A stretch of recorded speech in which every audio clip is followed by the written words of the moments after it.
Hello everybody, welcome back to another video. Today I am reviewing the DreamWorks animated sequel to the 2016 animated hit Trolls, titled Trolls World Tour, starring the voice talents of Kendrick, Justin Timberlake, Rachel Bloom, James Corden, Funches, Kelly Clarkson, Anderson Paak, Sam Rockwell, George Clinton, Mary Jane Blige, Kenan Thompson, Nayyar, I Cannot Pop, Easton Dean, Flug Borg with Jamie Dorn and Ozzy Osbourne.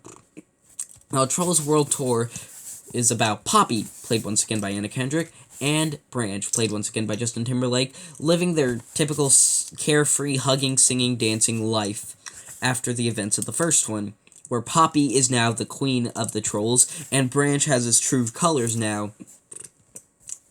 However, they find out that there's more trolls specifying each drama, like their pop. There's also funk,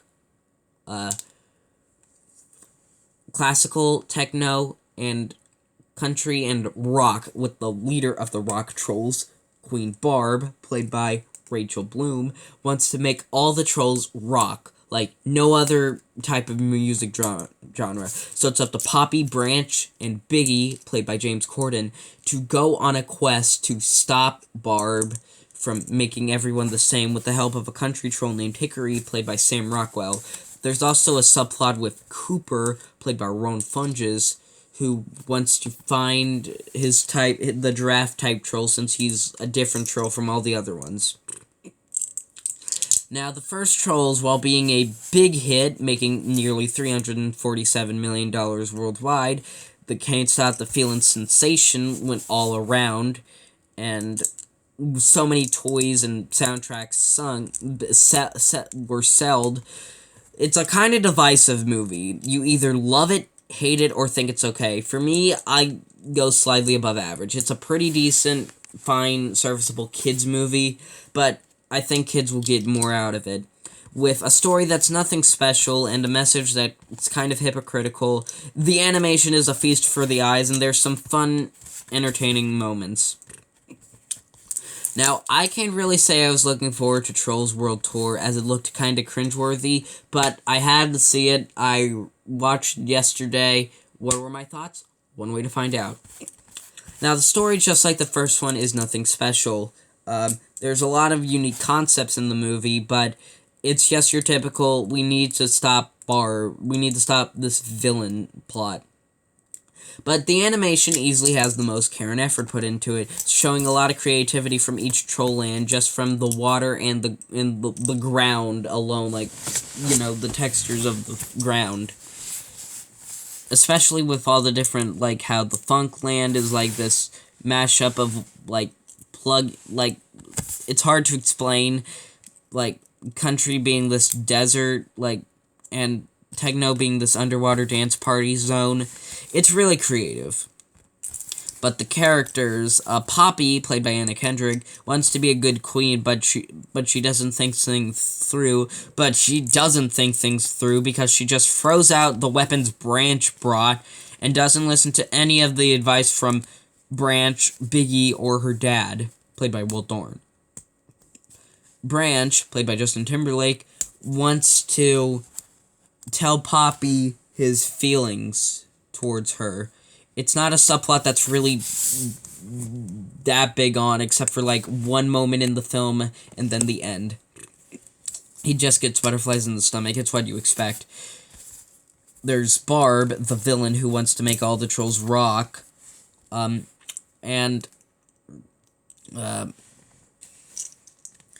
She just feels underdeveloped. Like, there's something about her that's just underdeveloped.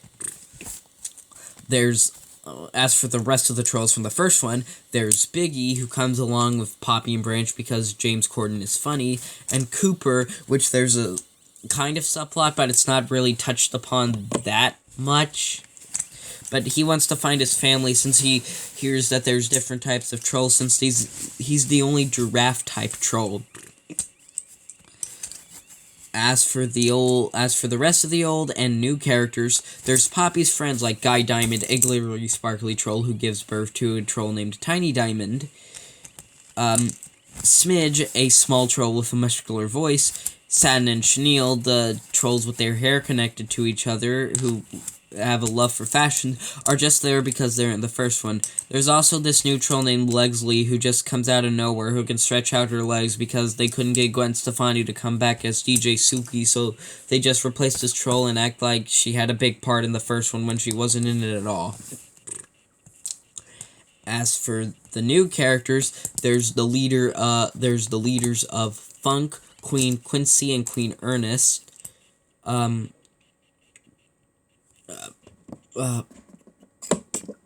What else? Country, Delton Dawn, classical Trollzart, and techno Trollex, who are just there for plot convenience. The only other character that sort of matters is Hickory, a generous country troll who helps Poppy, Branch, and Biggie on their journey. Yeah, I think you can already guess what happens with his character, so overall, but the voice acting is solid from all of them. Like Poppy, like the voice of Poppy and Biggie, James Corden, and Anna Kendrick fit perfectly for their roles, and Rachel Bloom has really been making a career out for herself. In fact, all the voice acting from like Mary J. Blige, Sam Rockwell, Kenan Thompson, Icona Pop, and Justin Timberlake all do a pretty decent job. Now, the soundtrack is really good. Like, just like the first one, it's a solid soundtrack. There's no Can't Stop the Feeling level movie, but the original songs like Other Side, Just Sing, and Don't Slack are all really good songs. So overall, Trolls World Tour is a slight improvement upon the first one.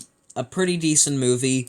For my recommendations, if you love the first one, you'll love it. If you hate the first one, you'll hate it. If you're in the middle, you'll either think it's slightly better or slightly worse. So overall, I'm going to give Trolls World Tour a 7 out of 10. I feel like I'm being kind of nice, maybe 6.5, but overall, I thought it was fine.